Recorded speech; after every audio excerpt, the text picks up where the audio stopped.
It used to be that being a government scientist in Canada was a pretty cool thing.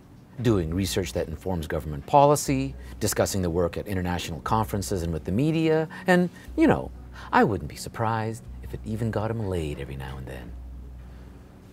But these days, being a government scientist in Canada is kind of like being the Snuffleupagus.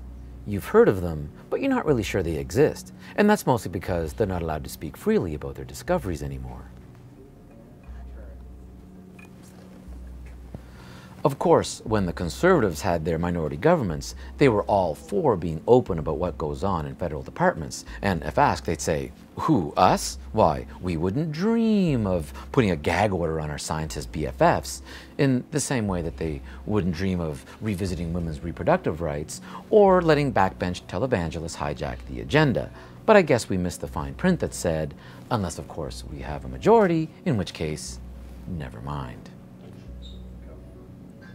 So when the Department of Health and the Department of Natural Resources both came out with reports on the negative impacts of climate change, you can bet that there was no singing of praises from the treetops, and the information was released without fanfare, left to dissipate into the ether like so much rotting salmon. And really, we shouldn't be surprised that these scientists would be silenced given the denial the Conservatives are in about climate change, but their level of paranoia would suggest that they're personally testing the government-grown medical marijuana because the policy has been instituted across the board. All scientific departments have to go through a pre-approval process requiring many layers of bureaucracy through the Department of Redundancy Department.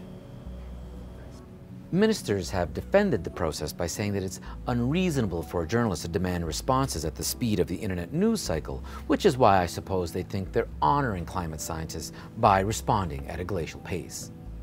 Speaking of which, they're not just paranoid about contemporary climate science, but they also stopped a geoscientist from the Department of Natural Resources from discussing his evidence of a colossal flood in northern Canada at the end of the last ice age. Now, you might wonder how this could be politically sensitive until you realize that that would have been 13,000 years ago. So, as everybody knows, at least in the Conservative caucus, that the universe has only been around for 6,000 years. So, you know, the math just doesn't add up, or in this case, subtract.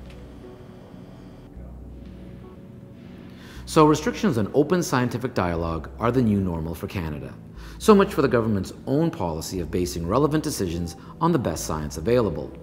This mandate has since been modified to say, the best science available from the local junior high school science fair. So the good news, little Johnny's baking soda and vinegar volcano might end up informing government policy on oil sands development. So at least somebody gets to be proud of their child's contribution to government science. As for the rest of us, well, we might just have to wait another 6,000 years.